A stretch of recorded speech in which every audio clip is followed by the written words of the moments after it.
जय हिंद। फिर से आप सभी का स्वागत है आपके अपने इस YouTube channel new MJ academy में। डियर स्टूडेंट्स, आज की क्लास में हम लोग कक्षा 10th क्लास के भूगोल विषय से लेटेस्ट हम लोग 1 से 40 वस्तुनिष्ठ प्रश्न को देखेंगे, जो बहुत ही इंपॉर्टेंट क्वेश्चन है डियर स्टूडेंट्स आपके बोर्ड परीक्षा 2023 के लिए।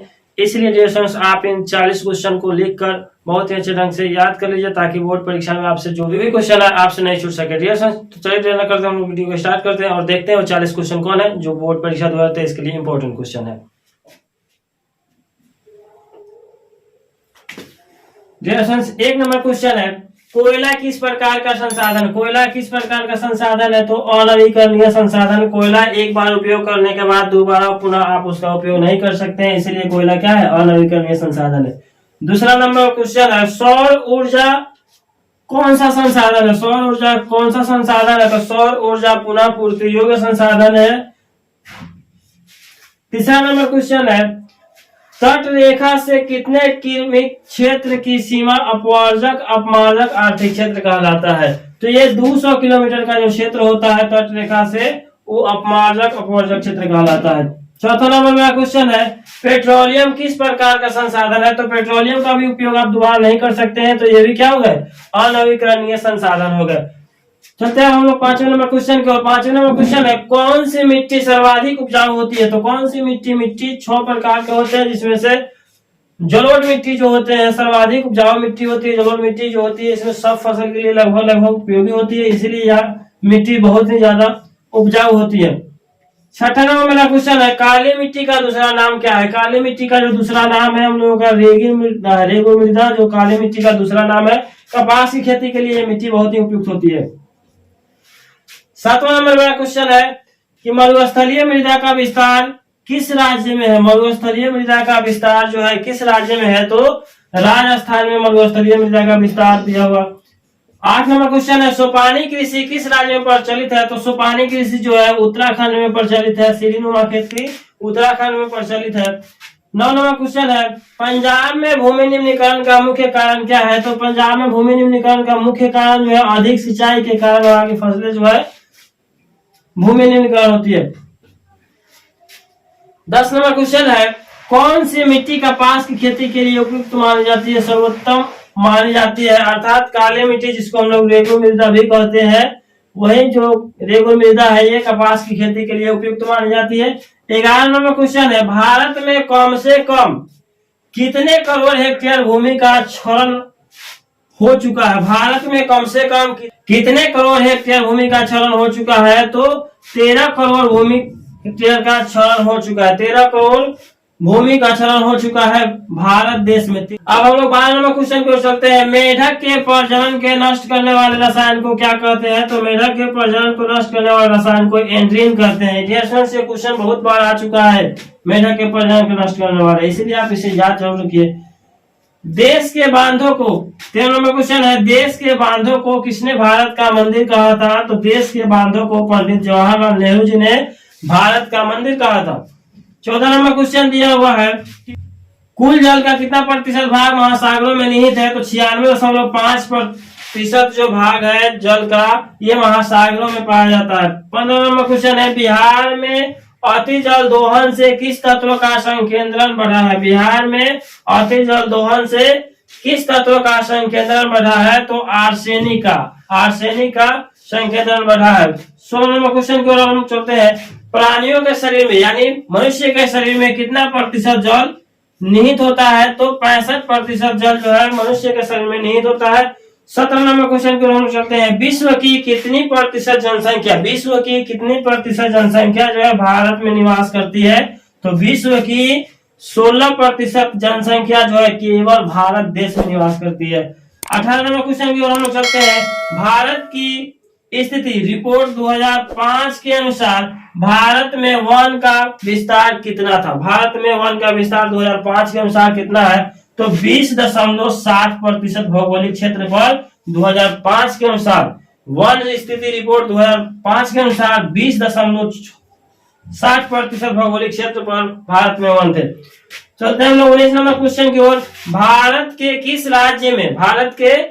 राज्य में वन का सबसे अधिक विस्तार है? तो भारत के किस राज्य में? भारत में 28 राज्य है, जिनमें से सबसे अधिक वन का विस्तार कहाँ पे है? मध्य प्रदेश में। अब हम लोग चलते हैं 20 नंबर क्वेश्चन की ओर। ये क्वेश्चन बहुत ही अच्छा है। 20 नंबर क्वेश्चन है, वन संरक्षण एवं प्रबंधन की दृष्टि से, वन संरक्षण एवं प्रबंधन की दृष्टि से वनों को कितने भागों में बांटा गया, वनों को कितने भागों में वर्गीकृत किया गया है या कितने भागों में बांटा गया है, तो 3 वर्गों में बांटा गया। कितने वर्गों में? 3 वर्गों में बांटा गया है। 21 नंबर क्वेश्चन है, 2011 की जनगणना के अनुसार भारत की कुल आबादी कितनी थी, भारत की आबादी कितनी थी या कुल आबादी कितनी थी, तो 121 करोड़ जो जनसंख्या थी भारत में थी 2011 की जनगणना के हिसाब से। अभी इस बार जनगणना तो हो ही रहा है, आने वाला समय में 2023 में कितना जनगणना है तो आपको पता चल ही जाएगा क्वेश्चन के अंदर में। 22 नंबर क्वेश्चन को चलते हैं हम लोग। 22 नंबर क्वेश्चन कहना चाह रहा है कि भारत का राष्ट्रीय पक्षी क्या है, भारत का राष्ट्रीय पक्षी क्या है, तो मोर या मयूर। ज्यादातर ऑप्शन में आपको मयूर रहेंगे, मोर कम ही ऑप्शन में रहेंगे, तो आप मयूर पर मानिएगा। 23 नंबर क्वेश्चन को हम लोग चलते हैं अब। चरक का संबंध किस देश से है, तो चरक का संबंध भारत देश से है। अगला नंबर क्वेश्चन है 24 नंबर, टेक्सोल का उपयोग किसमें किया जाता है, किसमें किया जाता है टेक्सोल का उपयोग, तो कैंसर रोग में टेक्सोल का उपयोग किया जाता है। फिर अगला नंबर क्वेश्चन हम लोग का 25 नंबर, विश्व पर्यावरण दिवस कब मनाया जाता है, तो विश्व पर्यावरण दिवस 5 जून को मनाया जाता है, विश्व पर्यावरण दिवस। 26 नंबर क्वेश्चन को हम लोग चलते हैं, कौन सा जीव केवल भारत ही देश में पाए जाते हैं, तो ये कौन सा जीव केवल भारत में पाए जाते हैं, तो डॉल्फिन एक ऐसा जीव है जो केवल और केवल भारत में ही पाए जाते हैं। 27 नंबर क्वेश्चन की ओर हम चलते हैं, किस खनिज को उद्योगों की जननी माना गया है, किस खनिज को उद्योगों की जननी माना गया है, तो लोहा को उद्योगों की जननी माना गया है। 28 नंबर क्वेश्चन है, भारत में लगभग कितने खनिज पाए जाते हैं, भारत में लगभग कितने प्रकार के खनिज पाए जाते हैं, तो 100 प्रकार के खनिज जो है भारत में पाए जाते हैं। अगला मेरा 29 नंबर क्वेश्चन है, इनमें कौन लौह युक्त खनिज है, इनमें कौन लौह युक्त खनिज है, तो मैग्नीज। मैग्नीज जो है, मैग्नीज में लौह का गुण बहुत ही ज्यादा पाया जाता है, इसीलिए इसे लौह युक्त खनिज भी कहा जाता है। तो चलता है 30 नंबर क्वेश्चन की ओर, इनमें से कौन अधात्विक खनिज है, ऑप्शन जो दिए रहेंगे उसमें से कौन अधात्विक खनिज है, तो अभ्रक। अभ्रक क्या है, अधात्विक खनिज है। 31 नंबर क्वेश्चन को चलते हैं, मैग्नीज उत्पादन में भारत का विश्व में कौन सा स्थान है, मैग्नीज उत्पादन में भारत का विश्व में कौन सा स्थान है, तृतीय या आप लिख सकते हो तीसरा स्थान है भारत का। 32 नंबर क्वेश्चन की ओर चलते हैं हम लोग, उड़ीसा किस खनिज का सबसे बड़ा उत्पादक राज्य है, उड़ीसा। उड़ीसा जो भारत का राज्य है वो किस खनिज में सबसे ज्यादा अग्रणी राज्य है, तो मैग्नीज का सबसे बड़ा उत्पादक राज्य है उड़ीसा। 33 नंबर क्वेश्चन की ओर चलते हैं हम लोग, देश में तांबे का कुल भंडार कितना है, देश में, भारत देश में तांबे का कुल भंडार कितना है, तो 125 करोड़ टन जो है भारत में तांबे का कुल भंडार है। 34 नंबर क्वेश्चन की ओर हम लोग चलते हैं, सीमेंट उद्योग का कच्चा माल क्या है, सीमेंट उद्योग का कच्चा माल क्या है, तो सीमेंट उद्योग का कच्चा माल जो है चूना पत्थर है, क्या है, चूना पत्थर। अब 35 नंबर क्वेश्चन की ओर हम लोग चलते हैं, किस राज्य में तेल का विशाल भंडार है, असम यानी डिगबोई। असम यानी डिगबोई में तेल का सबसे बड़ा उत्पादक राज्य है। अब हम लोग चलते हैं 36 नंबर क्वेश्चन की ओर, कौन सा ऊर्जा स्रोत अनवीकरणीय, कौन सा ऊर्जा स्रोत अनवीकरणीय है, हम लोग पहले पढ़े कोयला। कोयला क्या है, अनवीकरणीय स्रोत है, क्योंकि इसे एक बार उपयोग में लाने के बाद अब पुनः दोबारा उपयोग नहीं कर सकते हैं, इसीलिए क्या है, कोयला अनवीकरणीय संसाधन है। 37 नंबर क्वेश्चन की ओर हम चलते हैं, मुंबई हाई क्यों प्रसिद्ध है, मुंबई हाई क्षेत्र किस लिए प्रसिद्ध है, तो खनिज तेल के लिए। मुंबई हाई जो क्षेत्र है वो खनिज तेल के लिए प्रसिद्ध है। 38 नंबर क्वेश्चन की ओर हम चलते हैं, भारत का प्रथम तेल शोधक कारखाना कहाँ स्थित है, भारत का प्रथम तेल शोधक कारखाना असम यानी डिगबोई में स्थित है।